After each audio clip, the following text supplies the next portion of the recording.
G'day, listeners. Welcome to Bar Karate, the sailing podcast. My name is Jordan Spencer. It's that time of the week where I get to sit down with some cool sailors and talk sailing. Unfortunately, I have to share that time with my two idiot mates, so let's bring at least one of them in. Welcome to the show, Mr. Brett Perry. Greetings, exalted one. BP. Well, I am in, I think. You think? Yeah. Well, I'm up in Pittwater, which is in North Sydney. Yep. And I'm in a like a beach house, and we've got the New South Wales actual state titles coming up. So a huge weekend in front of me, and I've just cracked open a Bar Karate Sailors Lager. I actually bought my first one over the bar today, which was a strange feeling. Yeah. Bought a round of three and paid $22.50 Australian for them. So I can't work out if I'm stupid or whatever, but it was fun. You've paid for the things twice, mate. I love it. Yeah. It was more the experience. It was more the experience. Yeah, absolutely. Fair enough. Let's bring in the other bloke. He had a voice that could make a wolverine purr. Mr. Nick Bice. Well, we're on the eve of the Teakle Classic. Oh. One of the, possibly the greatest race in yachting history of yachting. But tomorrow will not be the greatest race because it looks pretty light to start off, but then she's going to be a little bit of a reach off to get home on a TP, ready to bash it out with the new SMB and, of course, Matt Allen, who is the sole interstater to come to this race during COVID times. So bit of a tip of the hat to Matt for that one. Yeah, so that's awesome. And BP, in regards to paying $22.50, mate, don't worry about that. You don't have access to the account of Bar Karate, but you would have seen I've spent a shitload of money on Bar Karate beer. Marketing purposes only. Yeah.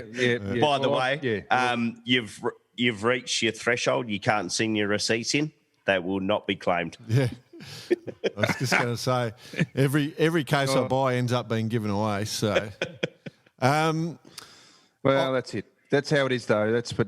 We're making ground. We're getting traction. It's all good. Yep. We'll get there. Yeah.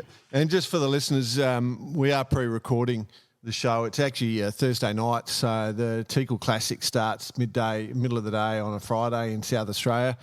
BP's about to kick off the Etchels, so we are go just before the weekend is due. So there'll be plenty of stuff that happens between now and then, but we're going to cover as much as we can anticipate. We may even make up results just for fun at the end. Oh, yeah, do it. Yeah. Well, we've had a win, so we're happy.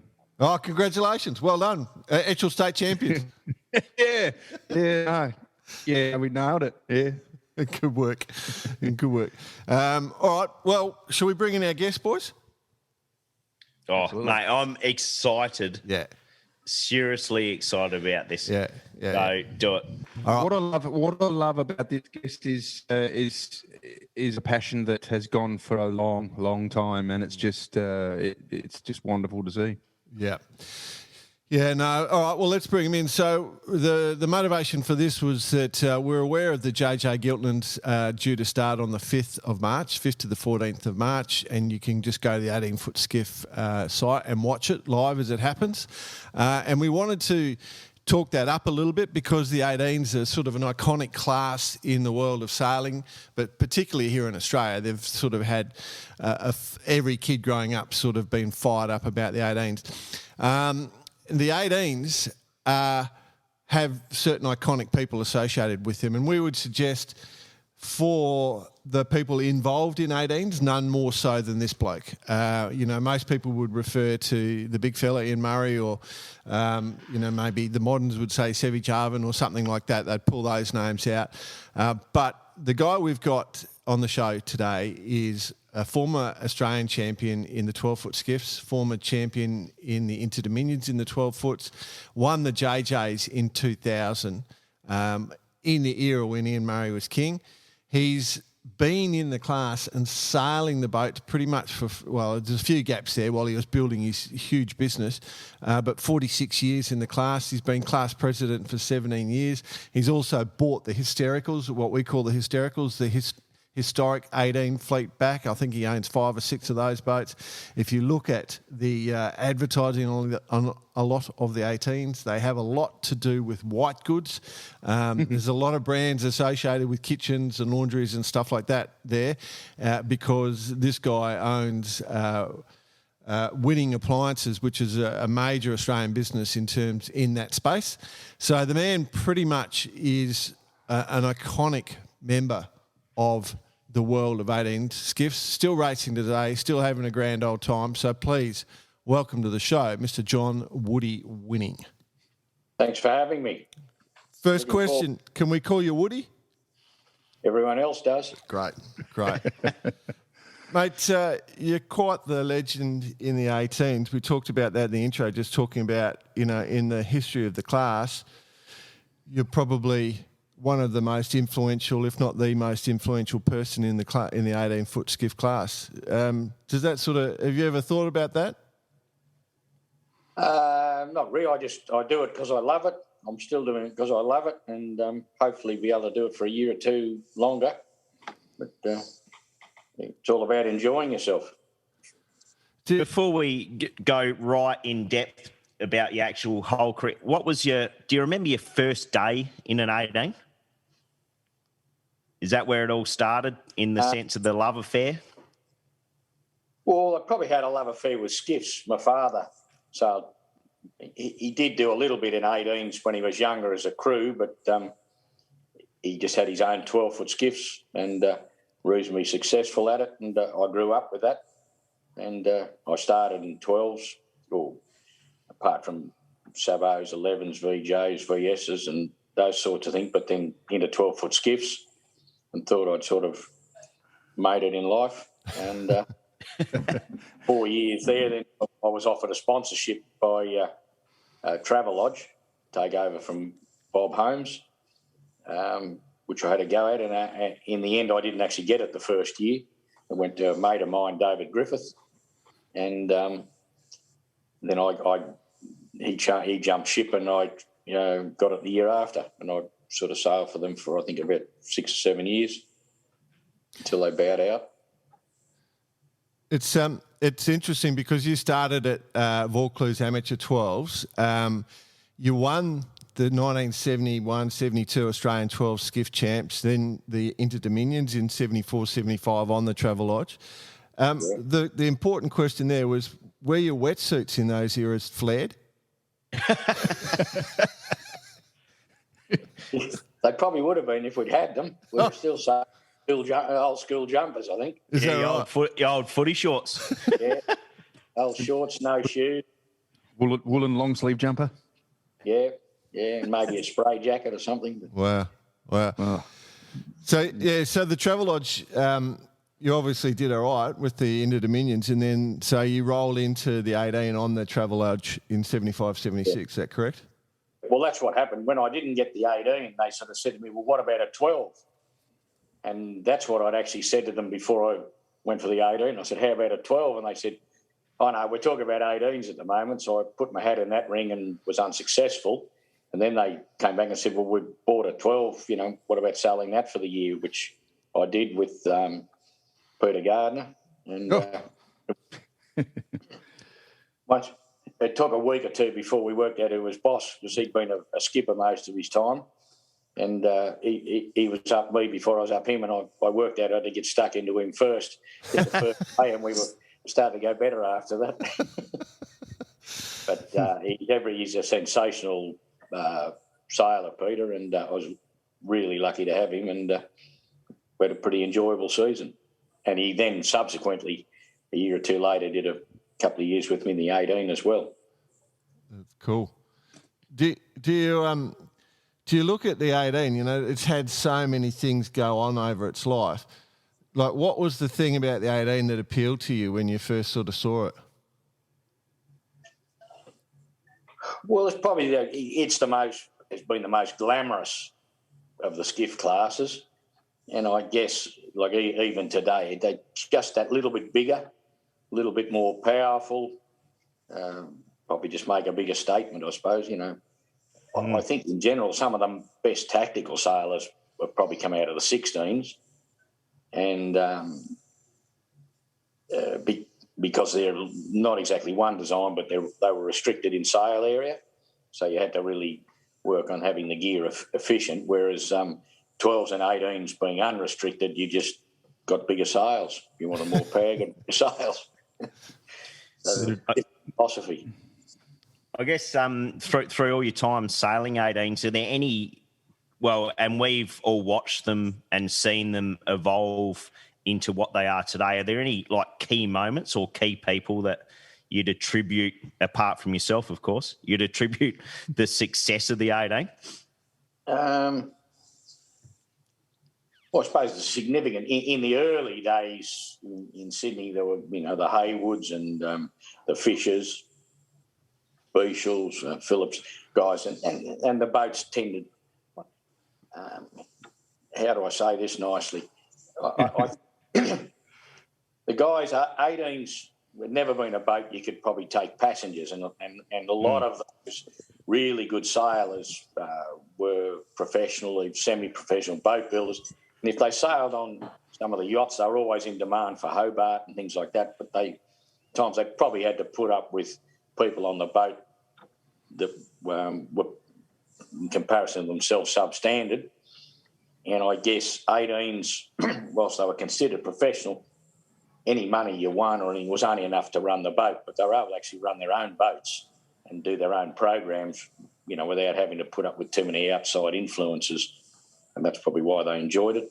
So those guys, and then there was Huey Cook design boats in Holmesy's era. Then probably the first really significant boat designer was Bruce Farr, and he sort of changed the face of them, and that went for a good while. Then Ian Murray came in, he'd always designed his own boats, and pretty good at it. Get an influence. A few clues.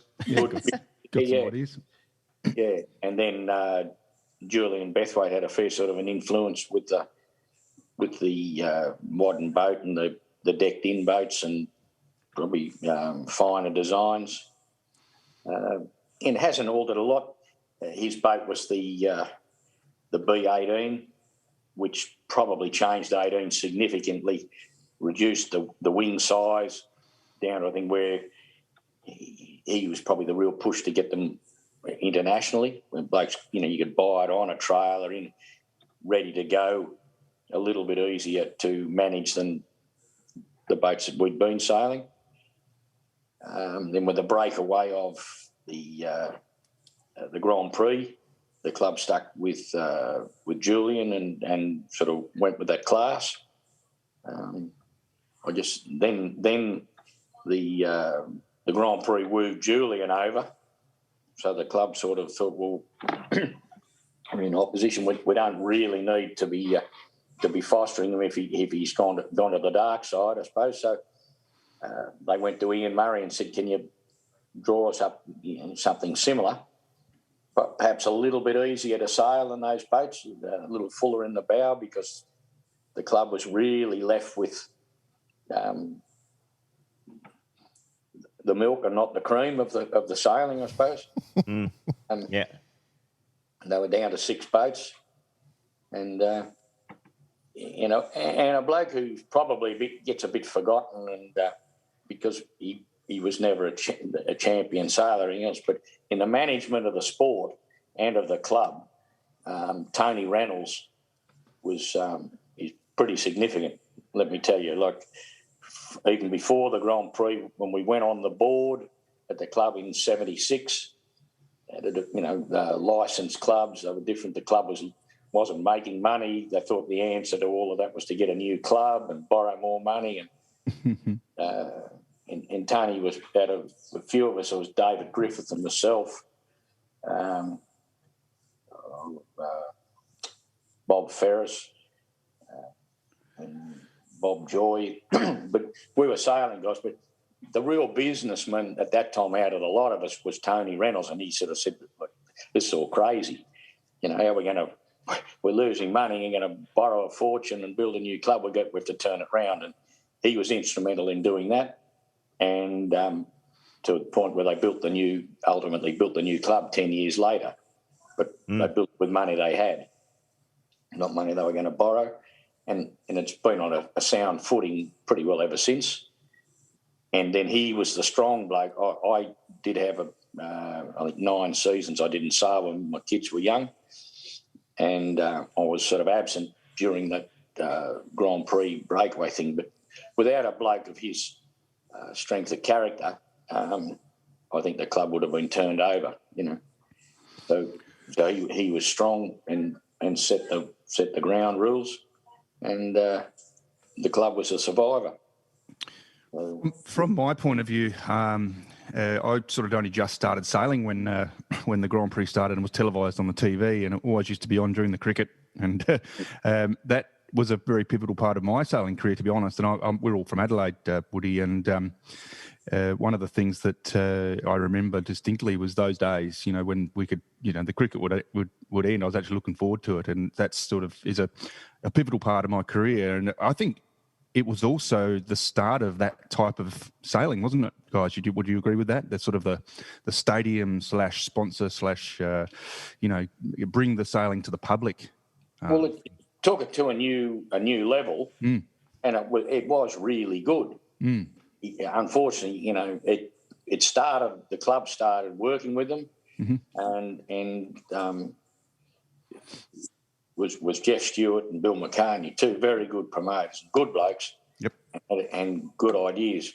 But I guess, like most entrepreneurs, you've generally got quite a few balls in the air, and you're waiting to sort of catch a few. And they would line up to do something with the club, and it'd put in the program. Then things would change, and they'd want to alter, and just got a bit messy. Wanted to alter the program all the time. So that's when the breakaway came, and they took the best of the sailors, and unfortunately, sailing's a sport.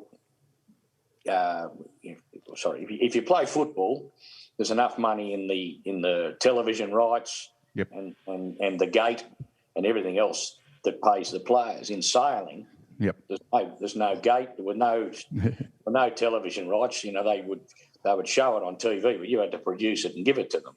So, so the money either came from sponsors or sort of wealthy people, I suppose, and it still does. It just sort of won't wipe its own tail. So, so you've got a very wealthy owners, whether in yachts, America's Cup, or whatever else. So that was tough, and to get the best of the sailors, my own opinion is that he talked those blokes up, and you blokes are bloody good, and you're worth this, that, and the other. So they had to buy them, and at the end of it, everything was terrific about the Grand Prix. I just don't think the mathematics worked, and that was the, in my opinion, the sort of problem, because Bill's quite a good mate of mine, and we talk about it, and that was his big problem. They get there and they talk about how much the boats were, and a new boat was $250,000, and we're still in 25 years or nearly 30 years later, a brand new boat in our fleet is still probably about $130,000. And the way we have the rules now, you can't actually front up with a completely brand new boat. I mean, we try to run it like it's a rolling feast. So you get a hull 1 year, you might have a new mast next year, and you get new sales every year, but you can't turn up on the start line with 6 brand new. We're only allowed 6 sales. You can't have 6 brand new sales on a brand new boat. You have to have 3 sales that, if you've been in the class, you would carry from your older boat. Otherwise, you have to find them from somebody else that's discarding the 3 that they're replacing, and so it's probably a 2-year program to have the boat you want. So obviously that's a bit of cash management, as well as just levelling out the score, so to speak. It is, and I think, say, there's other classes with sail restrictions, and I look at the Etchells. There's a pretty hot class. And all the rest, but they've got sail restrictions in there. But when your sail cart's full and you run out of sails, the best way out of that is you get a new boat. That's a cheap set of sails. Only cost me $240. Comes with a set of sails. The sail cart's full, so the rule's working, but there's a loophole. You get a new boat.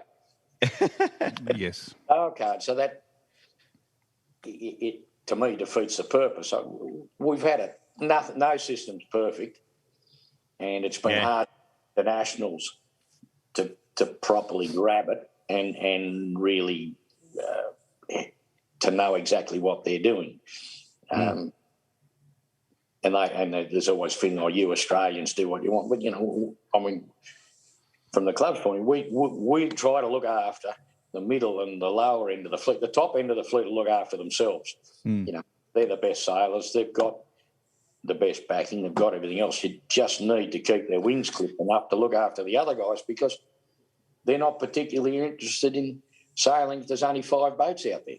You've got to have the other 12 or 15 boats to make it interesting. So somebody's got to try and look after those guys, and some of those guys take 2 or 3 years, and then they do become the best, or some they just enjoy sailing great boats, and if we have enough handicap events, they have an odd win and just enjoy it. I was going to say that's about it, isn't it? It's about getting out on the water as well, but also not coming last every race if there's an opportunity for them to get a result.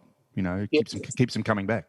Well, I think the handicap side of it is fun. Everything else is best and best and best, but all the other classes go to this world. You get the same blokes win or compete in maybe 4 or 5 world championships a year in this class. They just move around, and that's all they do. They go, they do a month before the championship, do the championship, put the boat away. Whereas we need, if we have sponsors and everything, and the following, we need to sail same time, same place every week from the start of the season to the finish, and that's really why we don't travel to other venues a lot, because when you come back, you've got no spectators. They've all found something else to go and watch. So what do you get out there now, Woody, on a Sunday arvo? Sundays or Saturdays? What days do you sail? Sunday. We now start at 2:45 because it suits the ferry timetable. Yeah. We start at 2:30. We generally be straight out into the ferry lane just as the ferries arrive. So 2:45, if we get a clean start, we're sort of clear of ferries. Yeah. And how many boats do you get these days? Club owns all of them. You can't sail there unless the club owns the boat. Yep. Sponsors sort of deal with the club, and the club can sort of put the crews on and off the boats in negotiation with the sponsor. We've got 18. We can't put more boats out there, but we can't get enough people to sail them regularly. Yeah. So the basic deal is you come in, you've got a team, you're given a boat and a sponsor, whether you bring the sponsor or whatever, but you line up as a team, and the boat is supposed to be on the start line every Sunday. Now, you've got a week off. Obligation, yeah. Guys around, you get someone to sail your boat, but you don't sort of say, I can't sail this week, so I'm not turning up. Yeah. We're pretty successful at that. We've got a couple of guys that seem to think that the rules are a bit different for them, but we work at them. I've actually just written down, and I'll ask you who's the biggest gentleman in the class and who's the biggest dickhead in the class. So you can just have a little think about that if you want. Talk after about what not to say. That's confronting bar karate news. That's how it works here. So that's it. Ideally, we have 18, and blokes say to me, I get 18. How many do you get every week? I'll say 18. Yeah. There's an odd bit of damage that can't be fixed in the meantime or something. But it's rare. Very rare we wouldn't have 16, and most weeks we've got the 18 boats there. Mm. And for our international guests or even people who've never been on the harbour and seen it, and they do someday find themselves on the harbour, make sure you put that Sunday afternoon aside. There are ways of getting out on the water. It is pretty spectacular. That's what I've got to say. Yeah, well, we still run a spectator ferry. Yep. nothing like the halcyon days of when there were 8 or 9 large ferries out there with any number of bookmakers. Yeah. We run the ferry now, and there's a bloke there that sort of helps people just have a very small interest in the race. But there are guys that walk on and go, I'll have 100 on this. And you said, oh, yeah, who with? Yeah. I'll take $5 or $10. And the idea is just a bit of fun for people. And yeah, right. So just comparison from today's racing compared to back in the day when you had 8 or 9 ferries and they were betting the grey nurses. Like how many boats were then? Like what was the atmosphere? Was it different, or it's just different times? And getting back to it was essentially handicap sailing. When I started, 1975 was my first season skippering, and I think we had at the league there were 20-odd boats. Yeah. And a pretty similar number at the Flying Squadron who sailed on Saturdays. And the ferries, one ferry Saturday, there were generally 2 ferries on a Sunday still. There were, I think, probably 3 bookmakers on the big ferry, and the other bookmaker used to run his own ferry. Yeah, right. And they held significant amounts of money. And just remember, like the Sunday thing was a big deal for punting because there were no horse races on the Sunday and basically no football or anything else. The only place that you could have a bet on a Sunday in Sydney would be on the 18-footers. And, And the bars would shut at 6 o'clock. So you can have a good solid arvo. Not your bar, of course. Yeah. Well, there were no we'd already gone to 10 o'clock closing at pubs, but there were no pubs on Sunday, so it was the only places open were clubs. Clubs. Yeah. The only place you could get a bet on. And so, there were punters that didn't necessarily know a lot about sailing, but they watched the form, and they had a significant bet, and that those couple of bookmakers, that was their main job. Yeah, sure. I can kind of envisage it like when I open up the form guide and see the horses there. Like you'll have the boats, what they've recently done, who the crew is, everything. Yeah, yeah. You could literally read it like the form guide in the races. Funny in my business life, where one of our suppliers was quite interested in greyhounds, and he ran at Wentworth Park in Sydney. It was his night. He sponsored the night, and he named a race after a lot of his retailers, and there was a winning appliance handicap or something for in the dogs, and I had to go down. My wife went for the night and in the director's bar, and I had to go down and sash the winning dog and all the rest. When I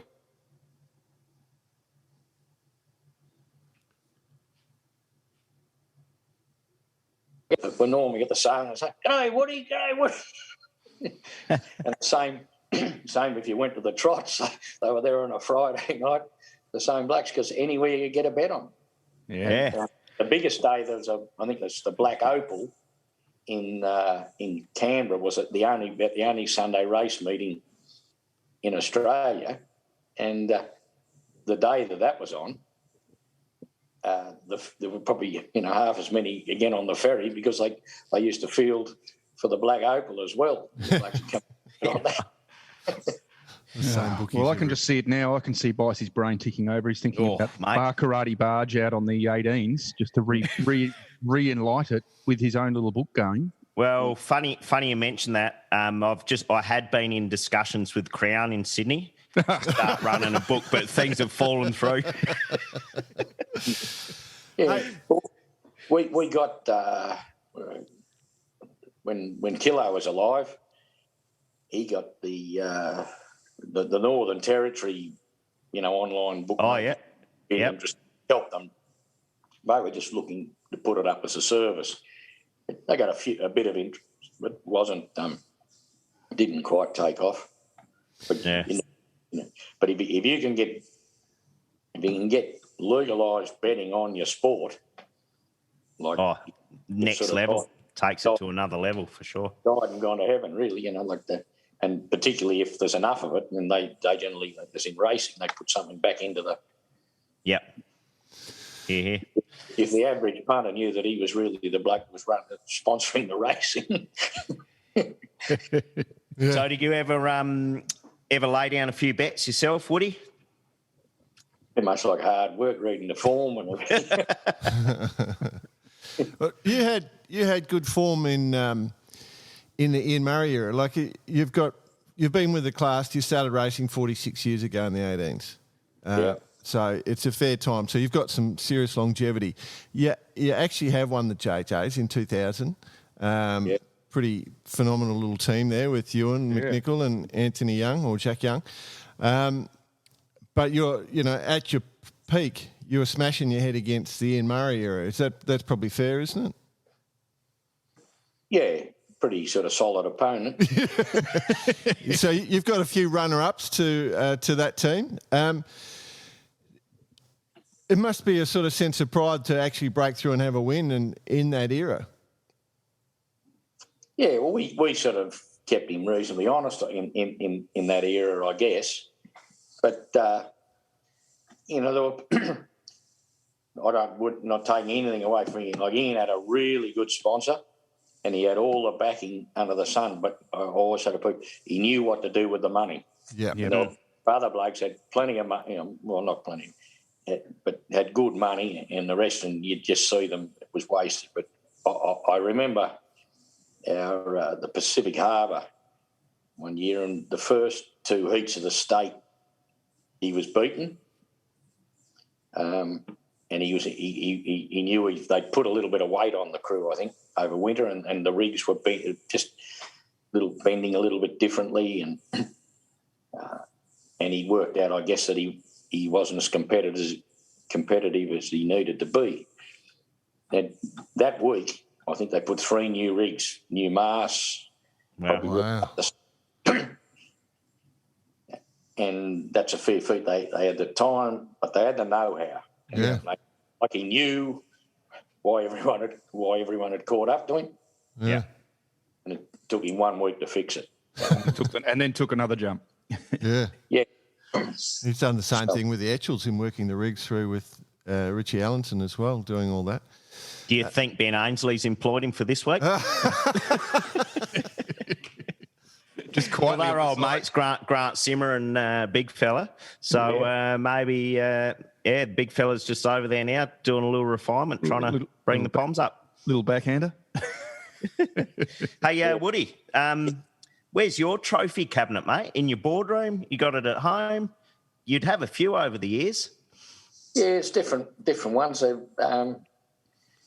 The last house I had a bit of a trophy cabinet in it, but we don't have one. And I moved, and I haven't got one here, so they're lying around everywhere. But I mean, the couple of I guess the 2 most significant ones for me are the Inter-Dominion in the 12-foot skiffs. Yep, always talk about. Yep, that's a perpetual trophy, and you just want your name on it. You don't really need it stuck up anywhere.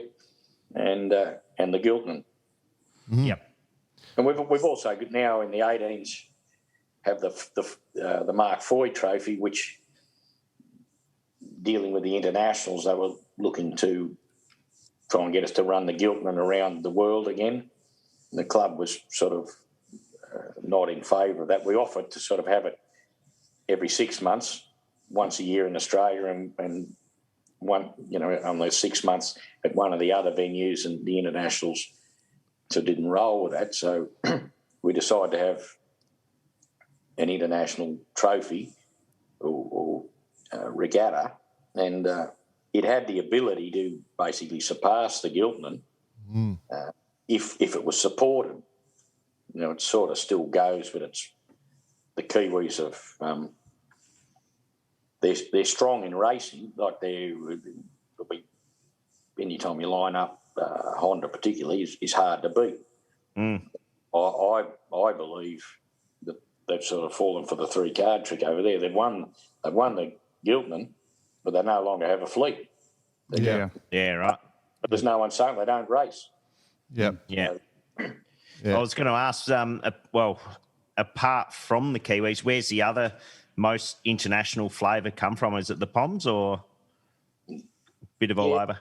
Yeah, and the Danes are there, but sort of Fleming's sort of he's not getting any younger. So I don't know where they're going to get the new blood from. Yeah, sure. Bloody hard to keep it going, and I guess with COVID hasn't helped anything, particularly in Europe. I guess where this model that you guys have in place works because, you're getting your boats every week and, those guys don't seem to look at that as an option. We got enough people living in Sydney and, say, some come down from the lake. Fair enough, yep. But within 2 hours of here that will come down and sail every week. Like if you live in London, you get 2 hours to go anywhere to sail there, and if you're in the north of England, so, it's much tougher. I've never been anywhere else. I mean, the only thing wrong with Sydney Harbour is it's too good and there's too many people trying to use it. I was just about to say, back to that old adage, the harbour and its pleasantries. Yeah. But that's the only thing. The only thing wrong with Sydney Harbour is it's such a great place. There's just too many people out there these days, but you learn to live with it. Yeah. Time slot works a little bit better, I suppose, for you. I mean, usually the Saturdays are pretty hectic with everything else, but that sort of seems to work a bit better, obviously. Yeah, well, we're late on a Sunday. The only thing which we do get the ones coming home from the picnic at quarantine. Yeah, those guys. Yeah, I mean, I don't know when or where anything's going to be done about that, but you got 200-foot long ferries going there that no trouble with their weight. You catamaran, no trouble with their weight. And then you get some bloke in a 40-footer trying to do 20 knots with his bum, They come down that channel, I can tell you, if you can't, they not even looking for you. They run over the top, and then the wash, and I don't know where Maritime are, but they probably got a dodge because it'd nearly sink a Maritime boat in the wash. They take it. So they just stay out of the way. They're not over there. They're over there, annoying some bloke in his tin dinghy fishing, giving him a breathalyzer and making sure he's got his life jackets. He's in amongst the moorings, fishing. Yeah. And these turkeys are coming down the harbour at 20 knots with a wash it's just unbelievable, the wash. I got it. My boat's my big charter boat is the radio relay vessel for the Sydney Hobart, has been the last 15 years. So 65 tonnes. The other day, Australia Day, was moored over there with everybody else under the Hermitage, and one of these turkeys goes past. I had a friend, and she's 75, 76 years old. They saw her, they said, hang on to you. She just tipped over on a chair. Really? Yeah, at morning, and just oblivious to the carnage that they cause. But there's no one to do anything about it. Well, it's bad enough. It's bad enough on a natural when you get that, but could imagine on an 18 when you're doing 20 plus knots downwind and they've got a wave coming towards you. Well, you probably saw if you watched yesterday's race that happened to Keegan York. The boats are susceptible to it, and with a low pole, but you bury the pole and it's all over. Nothing you can do about it. Yep, over you go. Word has it, Woody, that you're starting to design the skiffs with a bit more rocker just to deal with some of the wakes of the idiots out on the harbour. We're try and get someone to do something about the idiots. That's probably an easy one. Yeah. All right. It's not only us. It's just anybody. Like anybody out there in a small boat or anything, you're nearly turned on your ear. Yeah, sure. If you're in the same size boat that's making the wash, and you're just rolling along at a proper speed, you'll nearly get upended. Yeah. 40-footers, 50-footers are susceptible to it. Right. Well, Woody, you've brought up the JJs. So the Giltinans, which is the world champs, I guess, trophy first sailed in 1938. They're due to start on the 5th of March. So this is one of the reasons we wanted to get Woody on the show. We wanted to talk about the JJs coming up. It's a big deal. 5th to the 14th of March. You can watch it live, streams live, and we'll come back to that discussion. But the Giltinans have had an amazing history in terms of all the participants. It is the big deal in the 18-foot skiffs. As you said before, it used to travel. It's been sailed in Brisbane. It's been sailed on Sydney. It's been sailed in New Zealand. It's been sailed in Fiji even once. I think once, maybe twice. But obviously this year with COVID, it's different. Your defending champion or 3-time champion is McDermott and Matt Stephen and Brad Collins from New Zealand, the Honda boat. Have you guys just organised the COVID so you can block those blokes out? That's where it started. Had enough of this. What can we do about this program? Here, put it in this little jar here. We told the Chinese that we had a problem with the Giltinan and they sorted it out for us. And I see Ainsley's taken a leaf out of your book too. Yeah. Got them to slow things down in NZ for a while. Well, that's the Ian Murray contact, must be, eh? It is unfortunate. The best of my knowledge, they won't be coming over, and all we'll have is 2 Queensland boats coming down. Yep. But in true 18-footer style, we'll hold it anyway and do it our way. Yep. And but rolling, and hopefully the world will get back on its feet, and we'll be able to have internationals again next year or the year after. In the meantime, we just been rolling. And the form guide, mate, who's going to win it?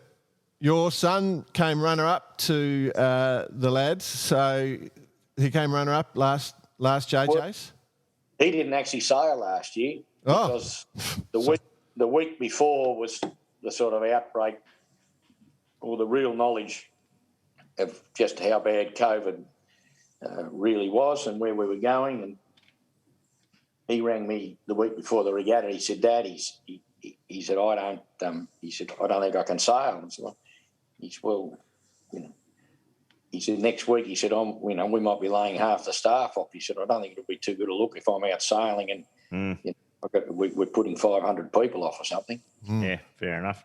That was a serious, from a business point of view. We employ about at that stage about 1,100 people, and you got to be pretty. We're a family business. Yeah. So so I think it's $1.5 million a week wage bill. Mm. You don't need the till to sort of stop ringing for too long before you you struggle with your wage.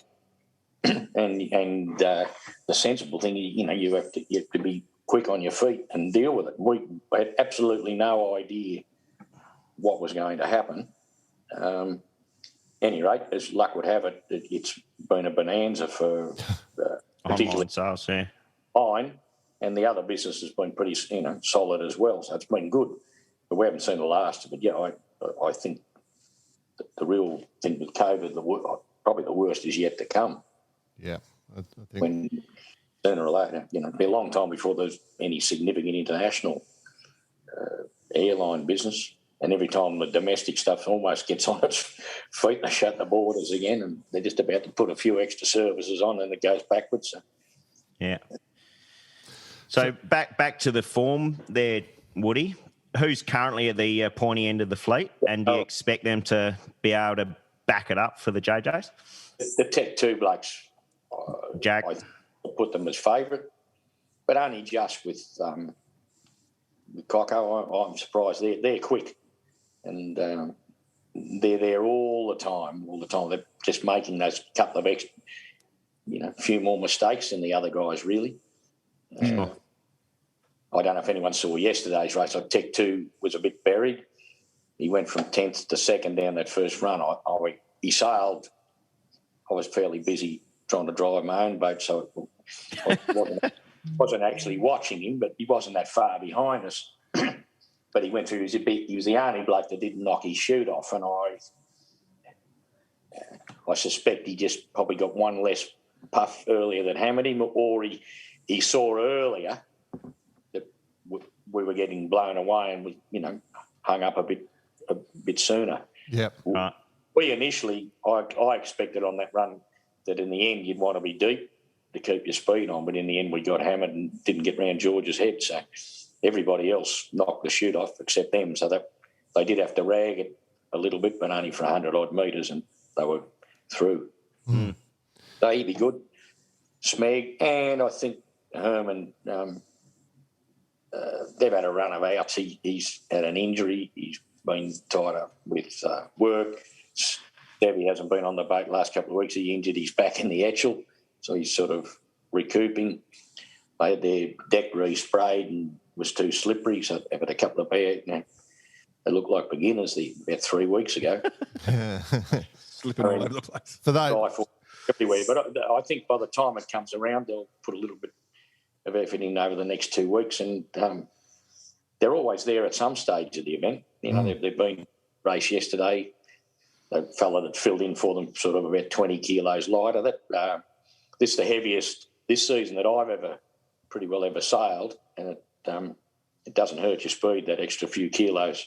Oh, we're in, boys. Yeah. We're on.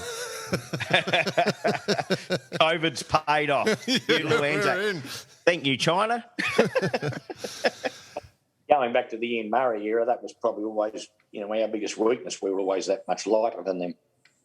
And for anyone that hasn't seen me, I'm not that tall either, so I'm only about 5'7". Yeah. And leverage counts. Yeah. Speaking of leverage, out of interest, what were the wingspans you were running back in the day compared to now? The first of them, I'll tell you, it was a Giltinan, it was about 78 or something. My forehead had an injury at work that morning, and we got a bloke down from the Central Coast to sail with us who was about 6 inches taller than him. And we went out there and we were quicker not because he was necessarily a better hand, but because he was taller and a little heavier. And I said, we've got to do something about it. So I bolted on some little extra steps. wing. Made us they're about 5 inches aside, just to try and give us that extra height that we were lacking. And they made a big difference. And Richard Court was over here, and he noticed what we did, and he'd sail skates where they used to crawl out on the planks. Mm-hmm. Yeah. The next season, we built a new boat, and we put a similar thing in, but I could pull them. We could sort of fit them in the park, as opposed to the other one was we were trailing it. We were about a foot over the legal limit for trailing when they were bolted on, but we didn't have far to go. So we did that. So when we got to Perth the next year, we got over, and here's Richard Court's got this almighty big sliding frame on his boat, which we all had a look at. He had one of Dave Porter's old boats, and we thought it was a real joke, this massive frame. And they started the first race in the pretty fresh doctor over there, and we all short tacked up the first work. It was ourselves and Murray and Mr. Juicy and Dave Porter and tacking up there, and we're getting near the mark. We hear this thing coming, and he just went out to the ley line and came in, and he led round the mark by 30 seconds, and then out. And fortunately for us, that they were new at sailing skiffs, and they capsized downhill and all the rest of it. But we went from sailing in Perth, trail back to Sydney. We had about 2 weeks where we had to ship the boats to New Zealand, or 3 weeks. And everyone went back and didn't say too much, but we all put wings on. Now, they were about 2 feet at that stage, and we put a sort of a less agricultural sliding frame on our boat. And once again, Ian Murray put flip-flop wings on, and they went to New Zealand. Those guys went over a few days early and did a bit of training. My crew, we all worked for ourselves. We flew in the night before the first race, and the first 2 heats we went out with a what we would normally have used the small sail because it was fresh. Because we had the wings, we needed a bit more grunt. The other guys had worked that out already, so we had 2/5, I think. But also worked out that the sliding frame wasn't the way to go. We needed flip-flops. So in the park, the mounts we changed and we cut them in two. We put pins in them and stays on them, and converted them over for the rest of the thing. And we were competitive, except for the first 2 races. We would have won the series, but that's the way it goes. And then the next year, Ian worked out he had to go wider, so we went from the arms race started. 8 and the boats were probably in New Zealand maybe 13 feet wide. Yeah, and they went to 17 foot wing to wing. And I'd already worked out we had to be wider, so we were 18 feet. And then old mate down the road went to 21 feet. We were thought, and then it was evident that obviously the wider you went, the faster you went, and the bigger the rigs. And we said, this is going to be ridiculous. So we need to get together and have an agreement on a rule that set a maximum width. So I said, 22'6". So the next year, everyone was 22'6", and that was probably they were amazing but bloody awful. Yeah, can imagine the handling would have been all over the joint. Yeah, there's a couple of cracking photos as well. The mast went to 40 feet, and they were still aluminium. Then they were 4-inch diameter. Weighed a ton. They were heavy. The flip-flop wings, they were hard to carry into the water. There was nothing good about them, really. No. Stayed that way until Julian came up with this B18 and things got a bit sensible again. And now we're 17 feet is our, 14 feet we're back to. Yeah, right. They're a nice boat. And they've got to be easy enough to sail that guys can come from other classes. Correct. And come in and not too big a learning curve. And we were getting no new people in a 22'6", and when it was just diabolical. And even just maintaining the boats, 4 rigs, you'd be going like gangbusters with your 1 and 2, and if you got a fresh series, the others weren't going, you're a different boat. They were just awful, really. Hey, Woody, just before Jordan jumps in, and you probably don't see it on the screen, but Jordan's a 5'10" bloke with a 7'6" man's head. He would have been pretty handy on the 18. Bit of extra leverage and a bit of weight out there as well. You certainly can't beat a big head. Well, I got that, mate. Don't you worry about that. I knew that was coming. But yeah, if you had more people built like me, you wouldn't have needed to go in that wings race. You just got those.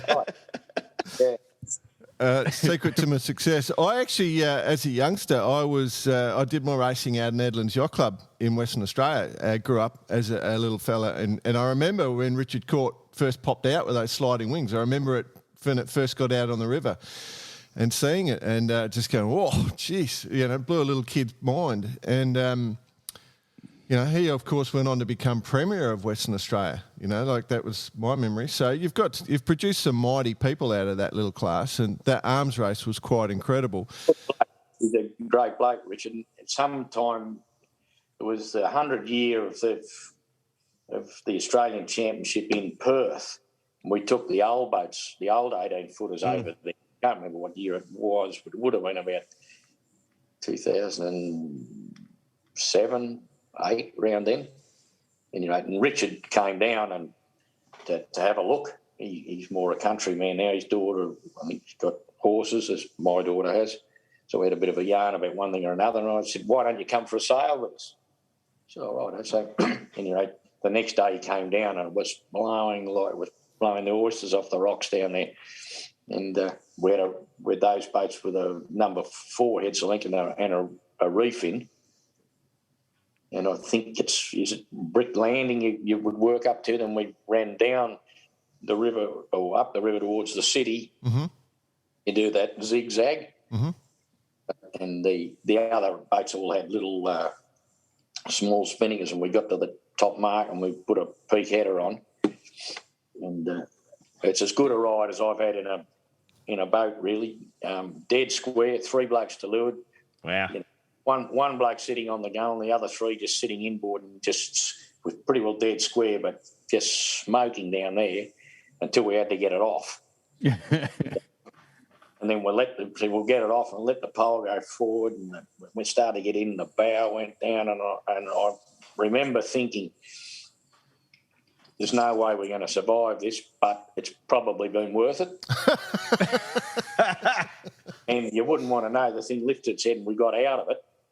And he wrote me a letter, you know, a month or so after, sort of thanking me for the ride and all the rest. And he said, I still can't work out how we didn't capsize. He said, I'm still trying to work out how I didn't sink, and I don't know the answer either. Fantastic. It's good sailing over there. It gets steep in different parts of that river, but so that was on what we lovingly call a hysterical, was it? That's it, yeah. So should we talk about the hystericals? Actually, I will, just before we jump from the JJs. It's a 9-race regatta. As you said, just go to the 18-foot skiff page, just search 18-foot skiffs, and you'll go to the page and you'll be able to find the link to the videos. So if you're anywhere in the world, you can watch it with great joy and great commentary. And I should also mention, you talked about Kilo, Bob Killick, and it was yourself, your wife, and Bob that put together this whole package. Now, with the utmost respect, Woody, I'm guessing you weren't doing the technical bits. No, probably the most technical was probably my wife. Yeah, Kerry. Kilo had the passion, the time to chase around and work it out. and I can tell you, his concept initially was, if people have watched the Tour de France and watched the cheeks of someone going up and down for 2 weeks, he said it's all about the commentary. And we've got to have 2 or 3 commentators, as does the cricket or anything else, you know. And that was the concept. And it wasn't live streamed then. It was just a matter of going out, talking into the camera and filming it, and then initially thinking, cut it. And then we work at it's a budget operation. We need to go and film to a template. So we'll go out and film the couple of minutes going into the start, the first 3 or 4 minutes. We'll see you at the next mark, and they'll go up there to watch what's happening. Righto, we're back with you. Talk about it round there. Then at the next mark, and Kilo had the ability to sort of say, this is going to be interesting at the bottom mark. There's about 6 blokes going to hit it at the same time. It'll be worth filming that. So they get down there ready, and they talk. And then we had a fella. The most expensive part of it was paying a bloke to actually put it up, because we didn't know what we were doing. So they go out there, film it all, and he just took it back, and it was, like I say, it was about 5 minutes and 2 or 3 minutes, and so it was all together about 20. He'd put it up, and then you could watch it the next morning, the highlights of the race. Then as live streaming became more and more affordable, we went over to do the same thing in San Francisco, and I took Kilo and the other bloke, the cameraman who used to put it up. They went to San Fran and did their best. We had to find a boat and that. But there was a guy over there live streaming from the club, and he was on Facebook and talking to them, and then he went out on the boat for the bridge to bridge and got soaking wet. But you realised you could, what was involved in doing it. So then we worked out how to live stream, found out about live view, and it's just become more and more affordable. And then we had young John O'Witty, who sailed 18s, who's he was just the right bloke for it. He understood photography and lenses and all that sort of stuff, and he actually understood frequencies and how live view works and clouds and sound. And he came up with a concept. He said, I reckon we need to go live, from the boat, but with a better camera and the drone. He also, knew how to fly drones. And so he supplied the know-how, and he mainly, but I worked with him, and we originally had that camera in a dome and then a cylinder. And just bits of plywood under, and then we turned it upside down so that it was much easier to put the cylinder on if it was raining. And we put the camera right back up the front of the boat so it didn't get any spray. We bought a $10,000 arm to just try and take the motion out of it, but it only made it worse. So when we flicked that, the Ronin did all the work. But, you know, Kilo had a Ronin and we had the cage in the middle of the boat. But it was steady. You know, and Jono got it to a stage where it was rock solid with that camera and the drone. And then, as he said, we need something where you can look at the commentators if you're in a little bit of stripe and you're belting to windward to try and catch up. And it's a bit hard to film, you know, so the extra one that looked at the commentators. Then he actually thought of the last thing is with the Ronin, which is your stabilised camera. He also mounted on that one of those little Sony, the $700 camera, wide view. Yep. You were getting two exact feeds off the one Ronin, except one was a narrow and one was a wide angle. Yeah. So and then we built the switching. He designed the switching box. Yeah. And one of the hardest things was getting the sound. And we finished up putting a little amplifier in it, but everything's 12 volt in a Pelican case. Put it on, rigged it up, and really well. And so sort of Jono's moved on to bigger and better things, and we've now got James Bury doing it. He's only been doing it the last few weeks. He's got a new boat coming this week. Whether we'll have it for Sunday, I'm not sure, but it's actually a boat that's designed to do what we're trying to do instead of, you've seen the thing's got, you know, timber boxes on there to keep you get one drop of salt water on that stuff and it's buggered. Yeah. And we're out there on a raft. Yeah. Taking them green, you know, and pouring rain, and they're, you know, we've managed to have not too much of the gear ruined, but the new boat will be far more enclosed. The production guys, the cameraman and the drone, will actually be able to get up and move about a bit instead of being locked into a dog box. And the commentators in a slightly different section can talk to each other a bit more. So I think it should be, you know, onward and upward for that. We've got a really good camera. They've had a few little issues, but they're working those out. So yeah, wow, love it. Looking forward to it. It's always good to watch anyway. But if it's got that next level, then it's going to make it even more enjoyable. Yeah, well, I think what they're doing, if they can own it and get the reliability, it will be a better way to do the start of the Hobart or something from out there. You know? Yeah. Because at the moment, blokes that commentate, they're stuck in a semi-trailer in the Pantech looking at screens everywhere, and the blokes diving overboard, and you know, will have the ability to receive more signals, and I think that will be the next level. He's got to get the reliability, but the boat he's got will be far more suitable. My camera boat was designed for one cameraman, and it's sort of getting past its use by date.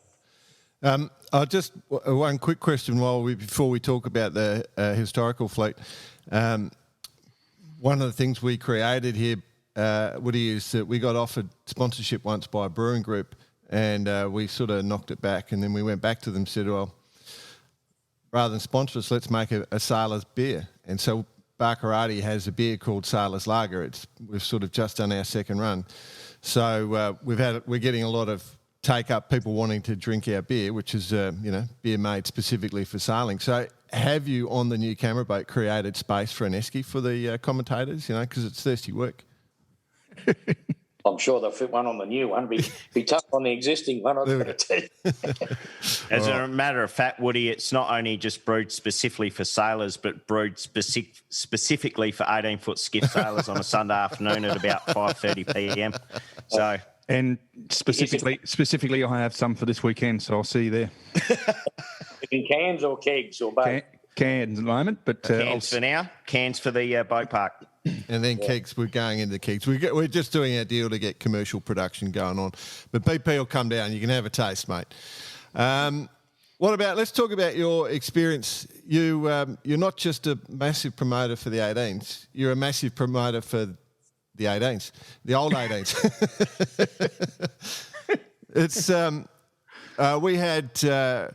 we had sort of this amazing notice of you sort of popping up, and you've got the Yandu. For those who are looking for Woody in the JJs, he's on the Yandu. It's the one with the little red and blue sort of dot. Oval, that's the word. But in the Hystericals, he's got the Mistake, which I love as a name, the Mistake. And we had Harold Cudmore on the show, episode 35. Had a fantastic conversation with him. But we talked about you guys sailing the 18, or the Hystericals, as we call them. I think you own about 5 or 6 of those boats. You're definitely behind keeping that fleet alive, aren't you? Yeah, I think it's worth doing. Absolutely. We certainly agree with that. And the anyone that we have spoken to that has sailed them or that has watched them or been involved with them one way or another, just absolutely love them. Not to mention, if you're lucky enough to see them out on the harbour. So, fantastic. And how often do you get out in them now, Woody? Every Saturday. So Saturdays in the Historicals? Saturdays in the Historicals and Sunday in the Moderns. And if there's a clash, then the Modern generally has to take preference, but get someone to come in and fill in for me. Yeah. But funny, the old boats, there are guys that sailed 18s, up until they were 30 or 35. And then they went and sailed yachts for a year or something, and then they went and played golf. When they came back to these, they started sailing every week again because I guess, skiffs were always a handful, and these old boats are really, they're heavy and they're the systems, they're complicated but simple. But there's a lot going on, and we get the younger guys to come out. I mean, half of them have never sailed with a spinnaker pole. They may never sail with a prop. You start joining 4 bits of spinnaker pole to get 30 feet of pole. I was going to say, and they're not just spinnaker poles; they're spinnaker poles. Yeah, and ring tails, and and they haven't sailed with a brace, and then we're jibing brace, and you drop the jib to jibe, and they're still saying, "Well, yeah, but do you end?" I said, "No, you swing the pole swings around the front, the same as the boom swings around the back." What? Well, you let the brace and swing the pole around, and the sheet is led and back over. It's a single sheet, goes over the pole. So, you just you use the other side of the spinnaker on the next run. Just turn it inside out. But it actually works quite simply when you do it all, but there's a bit of preparation coming in. Yeah, I love it. Probably one of the biggest dangers was 2 things. One is when you drop the jib, it's 12 feet out the front, so if it's not sort of strapped in, you put the head down, you lose the jib, that's the end of you, which we did a couple of weeks ago, and you broke the bowsprit. And the other thing is you have to be careful because you have to take the backstay off. So your mast is a little unsupported. If you get a fresh one, you've got to let the chute go. You can't just drive it like a madman until you get the new backstay on. Yeah. Runners will hold the mast, but not the gaff. Wow. So I do have to say, you talked before about boats drag and wake down the harbour. The Hystericals do drag a little bit of wake, don't they, mate? They pull half the harbour down with them. Yeah, well, there's probably half a ton of crew weight. Yeah, that's right. And probably with the boat rigged would be the best part of it'd be half a ton. So yeah, there's a ton. They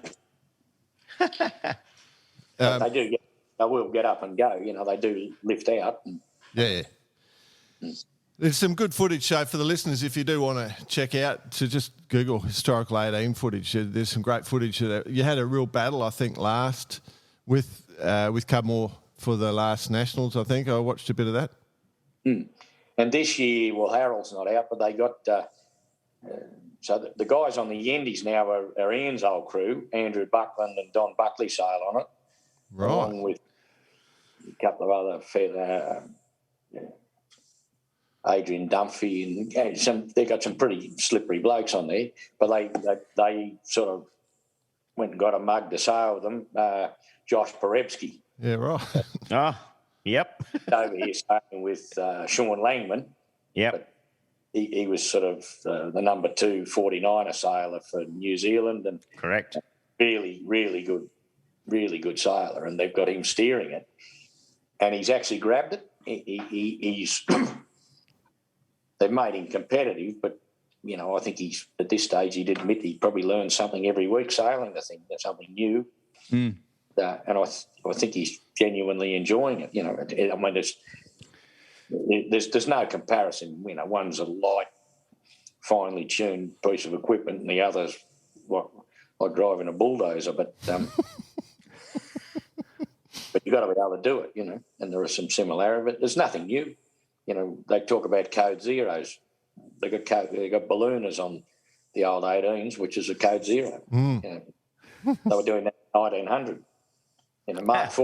Mark Foy had a catamaran, I think, in 1895. Yeah. I was just thinking all the rigging stuff we do nowadays harks back so much to the past, because we're just using rope for everything nowadays. So you use all those sort of old tricks and technologies, and it's everything's new again. That's exactly it. Yeah.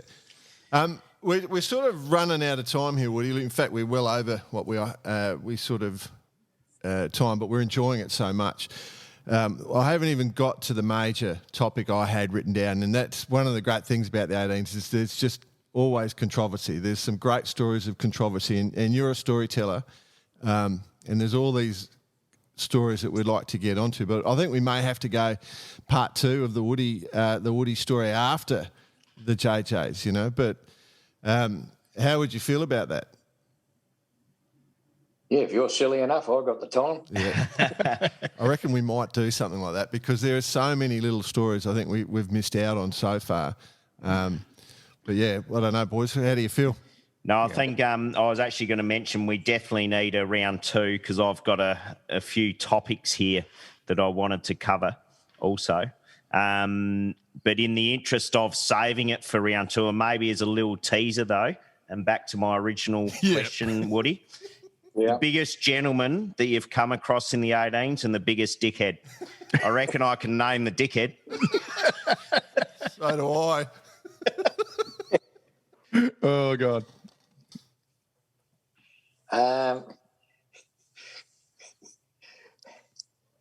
I'll name the biggest dickhead because he'll take it in the spirit that's given, will be Chris Hasgard. A lot of blokes enjoy that. Well done, Chris. Congratulations on that award. Merchandise pack coming to Chris. He used to do the Dickhead Port Awards over at the other club, and he had a special Dickhead Port. Oh, yeah. Like some blokes didn't always take it in the light that it was given, but but he will. Certainly ranks as a dickhead. Oh, I don't know. I don't know that there are that many gentlemen. Well, yeah, I'm going to be honest here, Woody. There's one that stands out quite a bit, and everyone seems to like a lot. Is yourself, mate? Yeah, why not? Oh, I don't know that I'm a gentleman, but I enjoy life. Yeah. No, that comes across, mate. Easy. Blake say, why do you do it? And it's just similar with if you enjoy what you're doing, it's easy. Yeah. Yeah. Well, I mean, for those who don't know, the business is what do we appliances group or winning appliances group or appliances online? Which name should we promote?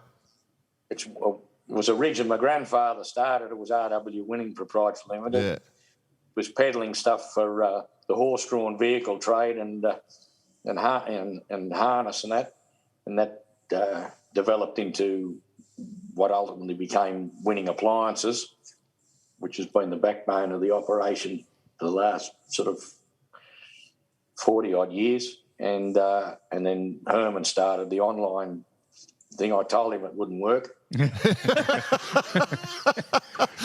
And does he remind you of that? Now, that's sort of the best part of the business these days, and probably the part of the business with the biggest future. But it's always in the business side. It's just been based on trying to give beat the customer's expectation, give them better service than they were expecting. Yeah. I mean, you always have the odd failure, but if you know about it, fix it. That's been our thing. Doesn't matter what it costs. If you've upset someone or you've done something wrong, you've mucked it up, get it right, and see if you can. At the end of the day, have the customer think that you did care about them. Yeah. Yep. That's true. So I'll just say, fourth generation family business, I think. Just want to say again, we don't take any money, so we're not. John hasn't paid us anything to be on the show, so it's just the fact that he's done so much for the sport. So we wanted to recognise him, and we were really fired up about the JJs coming up, and we wanted to make sure people around the world were aware and that they could tune in and watch. And I think what we'll do, Woody, is we'll call it quits there with the proviso that after the JJs, we'll get on and we'll get into some of the real great rivalry stories of the 18s. What do you reckon? I look forward to it. Yeah, good man. Good on you, Woody. Yeah. Awesome, John. Thanks for joining us. And BP will see you on the weekend with a few bar karate sailors lagers in the boat park. Terrific.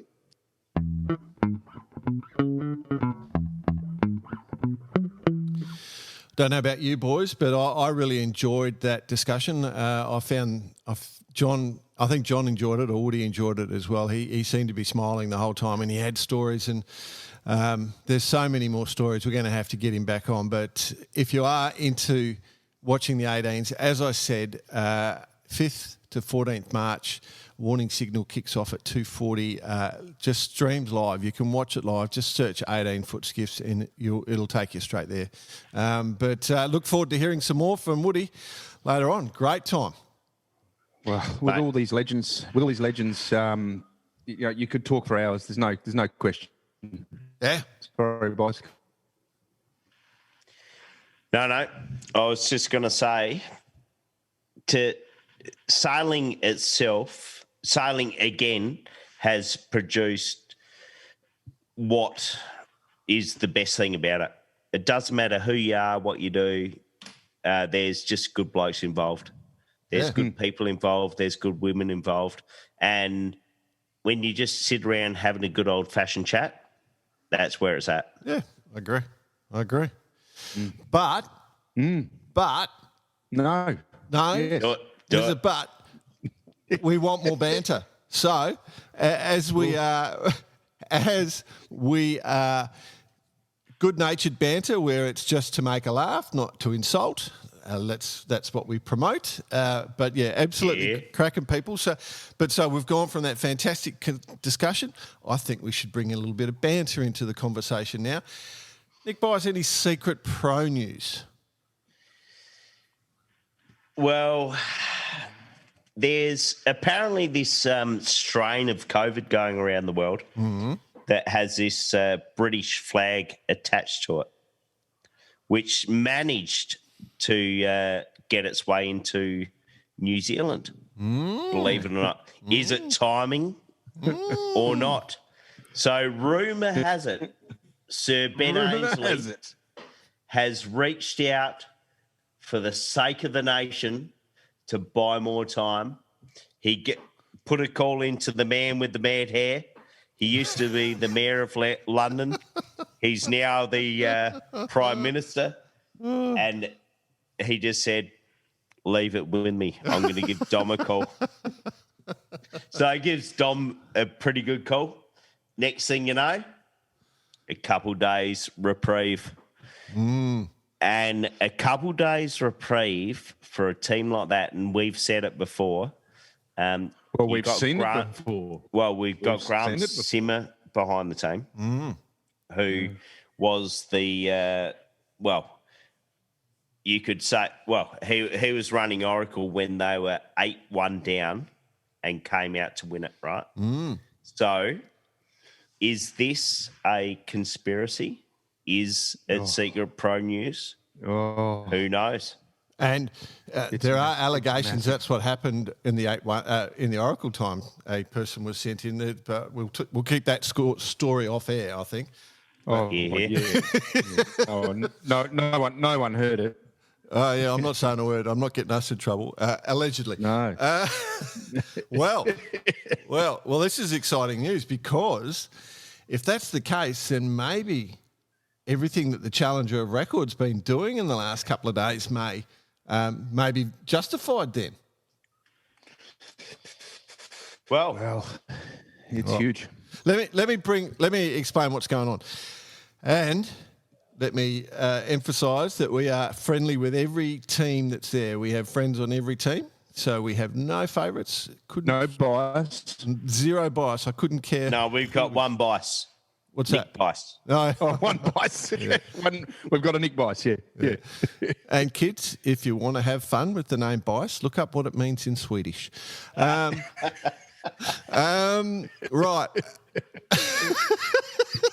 I've lost him. Right. So there's been some fun stuff going on. A few cool press releases during this week. So on the Wednesday, on the 17th, there was this big, long press release, and buried deep in the statement was it was, how we weren't going to be racing on the Wednesday, which was supposed to have racing, and because of the COVID shutdown in New Zealand.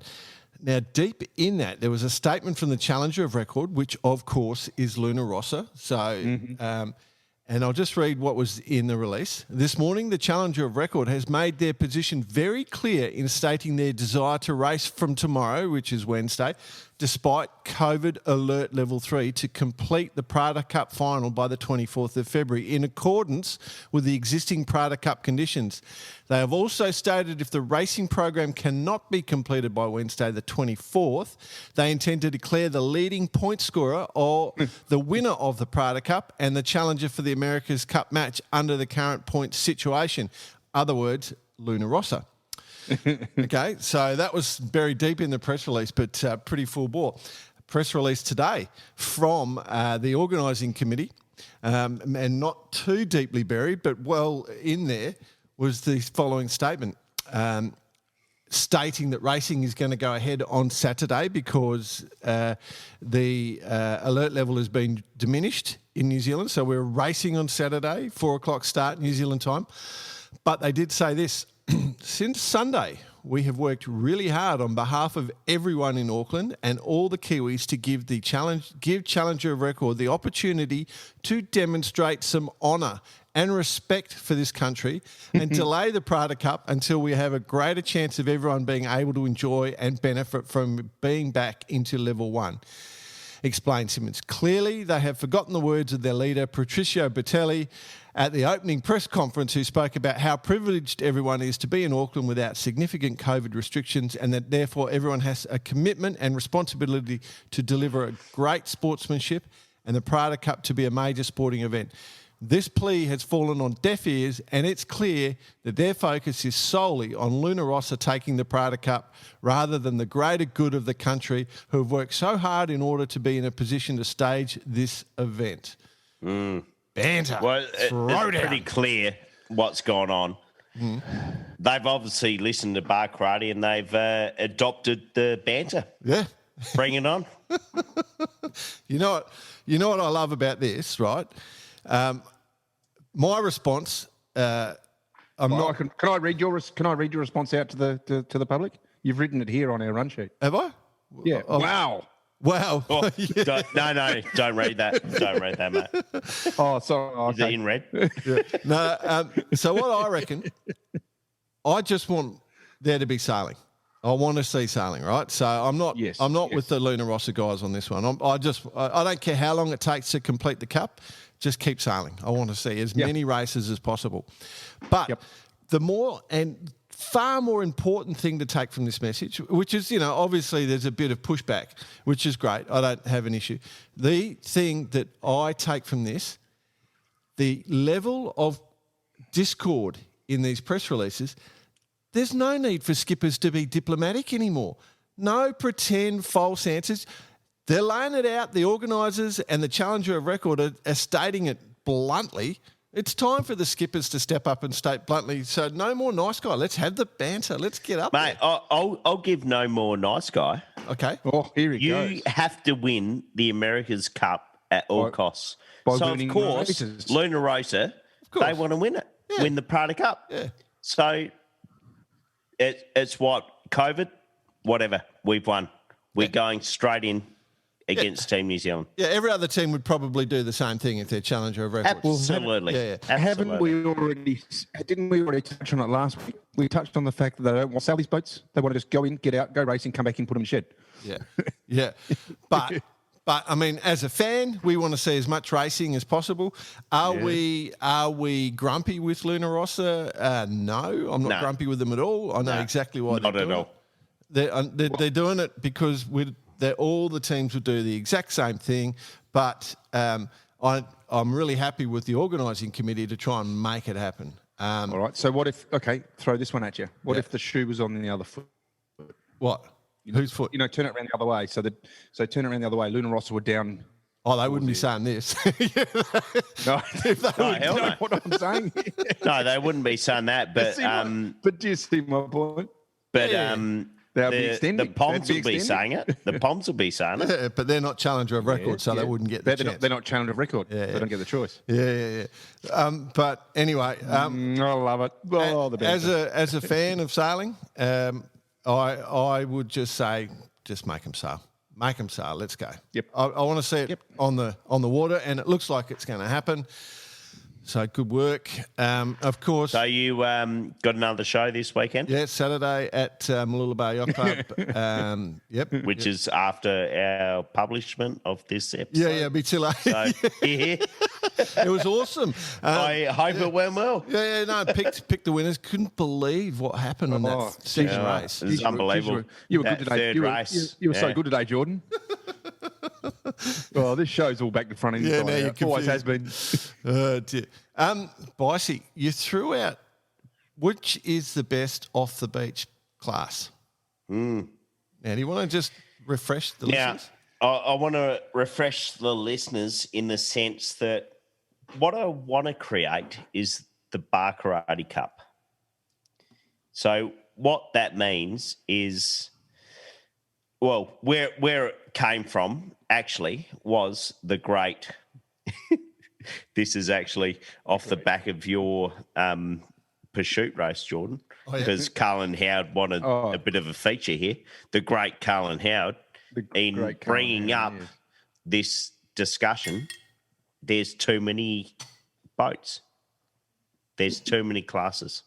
Right. So how do we refine it down? So the nucleus is we want to refine it down to junior classes, senior classes, and however many that's going to be. And it's going to be a round robin series, and it's going to be a debate every single week. It might take us quite some time to get to the end, but that's cool. It's just going to be a feature. Yeah. Of every episode. With the standard question at the end. Exactly. Yeah. For example, Holdfast Trainer versus Sabo. Yep. All right. Who wins it? They go into the next round to be the junior class. So I must admit, I haven't done much work on it this week. Unlikely I'll be doing much work on it next week. Due to the Teakle Classic and Lincoln Week. But I think we'll kick it off the beginning of March. But just to remind the listeners again, and what were some of them that came through this week, Jordan? Well, so the Flying 11 versus the Flying Ant. Yep. The 420 good one. Yep. Versus the 29er. Yep. Good. The AM Etchel versus the E22. Lucky I'm not on video. Well, I was going to say before BP I think up. Go on, BP. Go on, mate. Oh, I think the Flying Ant versus the Flying 11 would be a cool match race, wouldn't it? Yeah, we'll come back to that. Because I've got. Oh, you want to pick on me a bit more? No, I don't. No, we'll just do it once every week. Yeah. Don't worry about it. That's all we need. Because Bicey said he hasn't done any work on it this week. The listeners have done a ton of work. We've been inundated. We get inundated. We must admit. So apologise for those we don't respond to, but we do get inundated. But we've had a great one this week. So we've got an email from Phil Scherer, who's in New Zealand. He's also put the boot in about the British variant from the British America's Cup team coming into the country. So he was on the Secret Pro News as well.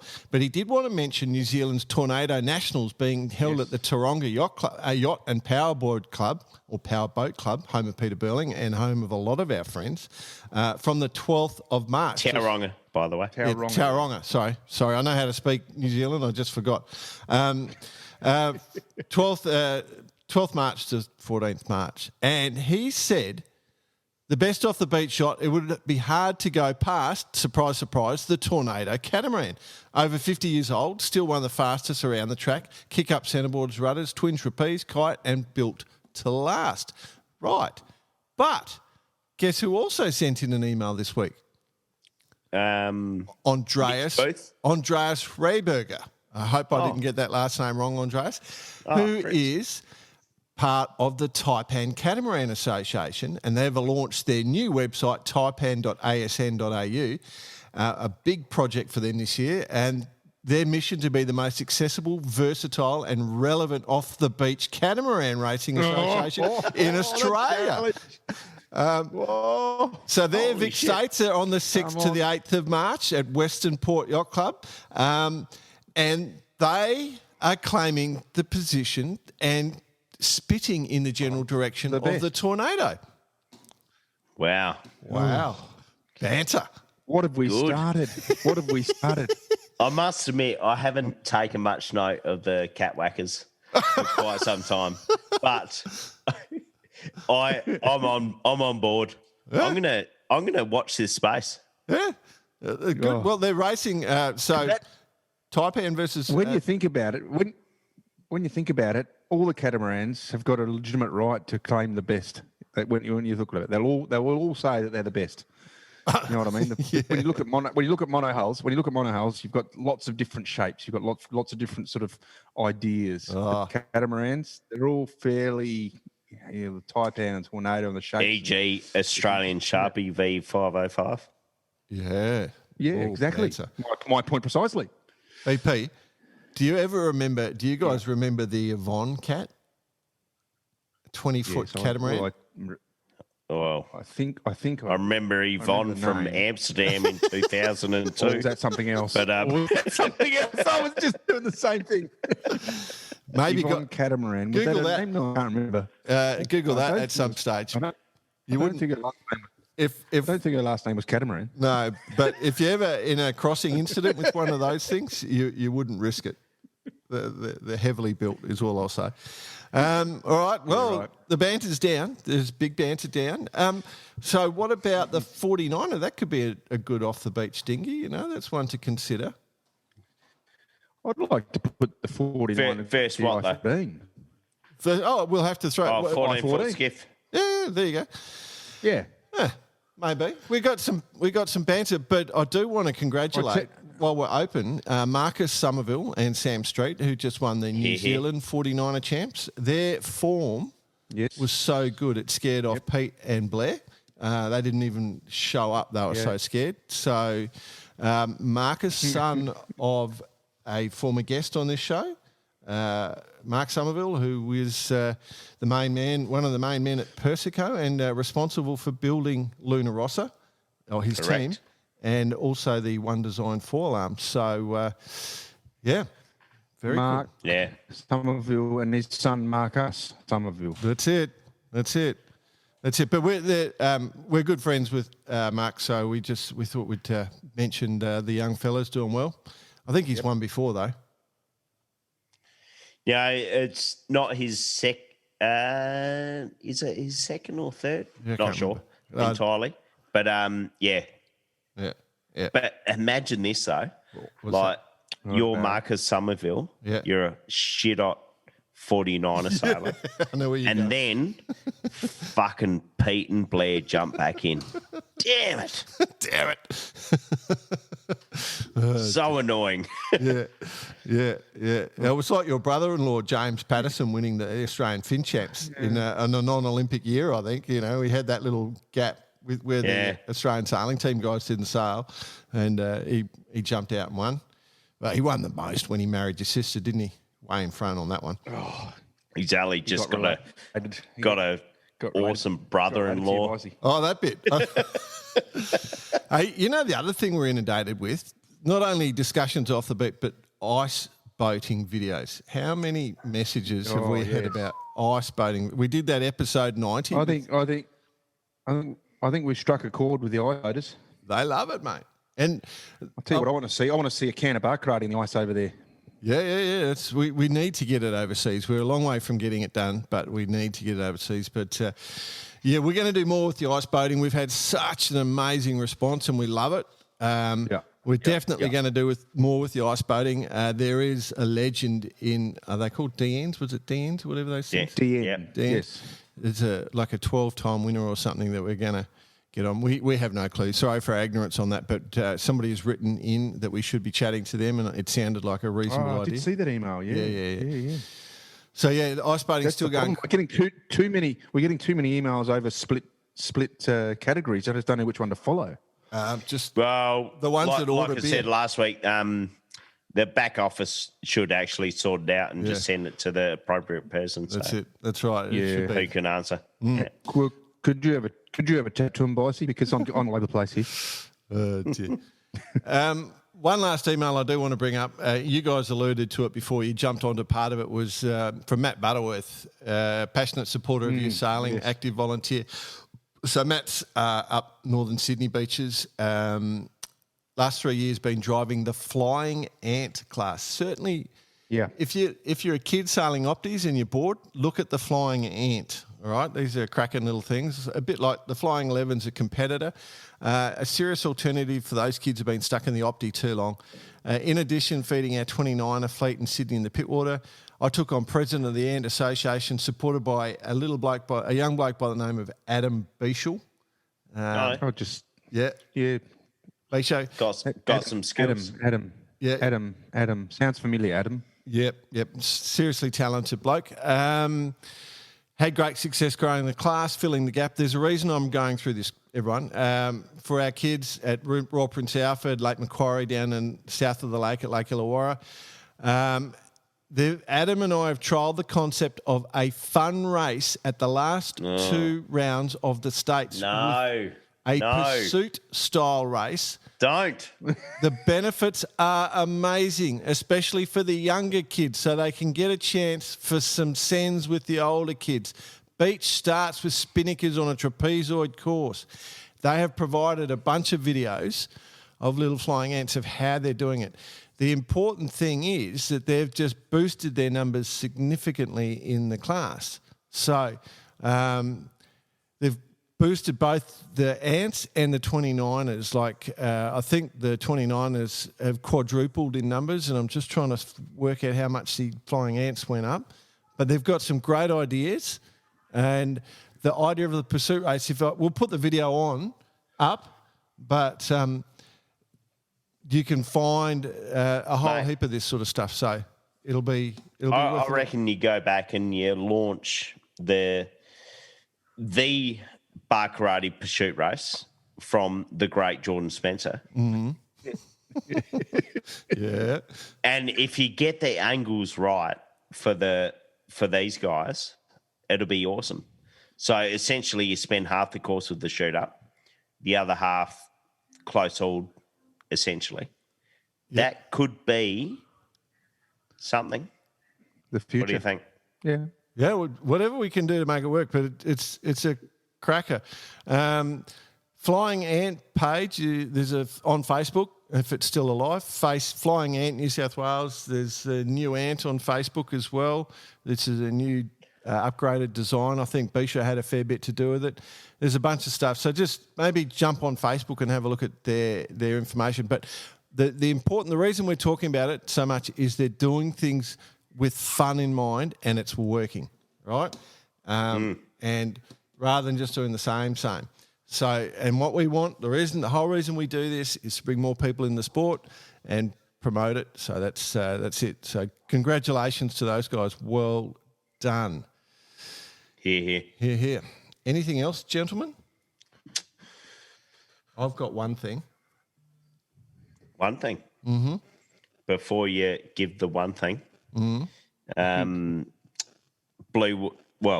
Teakle Classic is, of Never heard course, of it. taking off tomorrow. Yep. I took off on Friday. I saw your question over the yellow brick thing. Who should I barrack for? Well, you know who to barrack for. Who's that? That'll be another hooligan. Oh, okay. Yes. Yeah. So please send your love, everyone. Look up, Google what yellow brick Port Lincoln race. unfortunately, it'll be finished by the time we put this to air. So you can just look at results. Ah, shit.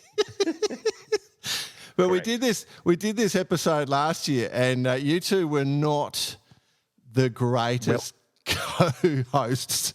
I will be honest. It was pretty loose. So we've decided to pre-record.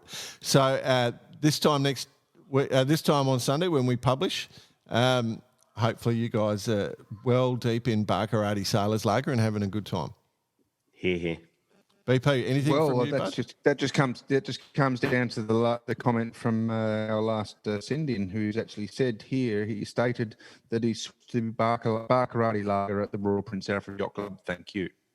Oh, yes. Yeah. We're enjoying fact. We are actually sailing the actual out of the Royal Prince Alfred Yacht Club, and it is available over the bar, as I said at the start of the show. I just bought my own. Indeed. Paid for it twice. Loved it. And yeah, people switching to it and buying it, and anyone that does do that, we really appreciate it. We might have a chance to make this work. We don't know yet, but we're still trying. The last thing I want to end up on, gentlemen, is for those outside Australia, the Australian government is similar to the European government, similar to the US, holding some of the large social media and networks and also Google to account. They're saying that, they've got monopoly power and they're using content from media companies and not paying for it. And so they've pushed back on this sort of monopoly power and said you've got to pay for your content so that the small or media companies don't get wiped out. So Google has been negotiating agreements with media companies. Facebook just said, well, stuff it. Any news site on Facebook from Australia has been shut down, okay? Doesn't sound a big deal for the sailing world, but I do want to say to our friends at Down Under Sail, which is their website is downundersail, one word.com, they've been wiped out. Wow. I can't believe it. Wow. So if you go to their Facebook page... Is that because they're categorised as a news... Well, yeah, I guess. A news site? Yeah, I guess. They're... why not us? Are we a news site? I think we're categorised as three idiots. We're in the three idiot class. We certainly don't have to worry about us being a news site. So, but I thought they would have got rid of us just because we're three idiots. I must say, I was listening to the radio this morning, and 5AA, our local AM station, yep, they were off Facebook. Yep, but to hear Down Under Sail not being there as well because of this. Wow. Oh, but could you make? Wow. But hang on, let's just go further. I mean, this is a guy that has worked super hard over the last 10 years of his life in a career, building a career out of nothing into this. I mean, surely that is he's got to do something. He's got to stand up and say, "Hey, guys." Well, No. Apparently, I spoke to Harry today, and he gave Zuckerberg a call. He didn't answer. So the reason we haven't been taken off is because we've got those photos on Zuckerberg. yeah. So What say, Goat Man? Go ahead. I do want to say Facebook's a private company; it can do what it pleases. But and if they don't want to host those sites, then fair enough. But the old-fashioned way of getting news is just having that address saved in your favourites, and I would suggest downundersale.com, just load it up in your favourites and just check occasionally. So rather than it just popping up in your Facebook, you go and check like we all used to up until a couple of years ago. If any other of our sailing media friends have been shut down, we're not in competition with anyone. We have a monopoly on the moron market. Seriously, Yeah. if our sailing media, do you think we're media? I was talking about the important ones. Don't be disillusioned. No, I'm not. I'm just saying. You see, this is the difference between Bicey, myself, and yourself, Jordan. What's that? Well, we know we're not media. I've got delusions of grandeur. You know what? But that's why we're going along for the ride. You know what? It's you two keeping me down. You're pulling me down. It's time we had an argument. You're right, actually. Let's get some banter on the show. I do agree. Good stuff. No. I'll rephrase it then, BP. For those, any other sailing media like Down Under Sail that's been shut down, we'll publicise you as well. We are 100% into talking up all sailing, all media, and if people go and get it somewhere else, we don't care because we're not making any money out of this. We just want people to go sailing. If you're stupid enough to get it from somewhere else, then you're not listening to this anyway, so it doesn't matter. Yeah. We actually, well done. While we're bantering like that, we haven't plugged giving us a rating. We're still 5 stars, so we appreciate that. Like, people do rate us. We don't ask for it often, but if you do feel like doing that, go for it. 5 stars. Put the rating in. 5 stars. And what were we were, as we discussed, with number 60 in Hungary, right? Oh yeah, the other day I sent another one out the other day, didn't I? What was that? Mm-hmm. We're all over comedy geniuses. yeah, they've clearly got their algorithms wrong. Yeah. Oh. Anyway, guys, good probably one. time to shut it down, I think, boys. You reckon? Well, I see you had a fantastic race. Well done. Yeah, congratulations. Oh, awesome. Yeah. Congratulations on winning the Etchels, BP. I'd like to thank our sponsors and the team. Fantastic week. Well done. Yeah, we trained hard. We did this, blah, blah, blah. Yeah. Sounds good. Yeah, blah, blah, blah. Cool. Anyway. What boat are you sailing? I'm sailing a boat. An actual. What is it? You broke up. What was the name of your boat? It's called the Great White Hunter, Australia 1483, Etchel 22. Right. Is it an Etchel 22 or is it an Etchel 22? I've got David Dunn, the owner, standing right behind me, looking over my shoulder, looking at you two. You can't see because you turned my camera off. No, but he can't hear us either. Here he comes. He's coming in here behind. He's looking at us. He's going, here he goes. Turn the music up. All right. We'll see you later, everyone. I hope you enjoyed the show. Come back for more. Cheers, lads. See you, mate.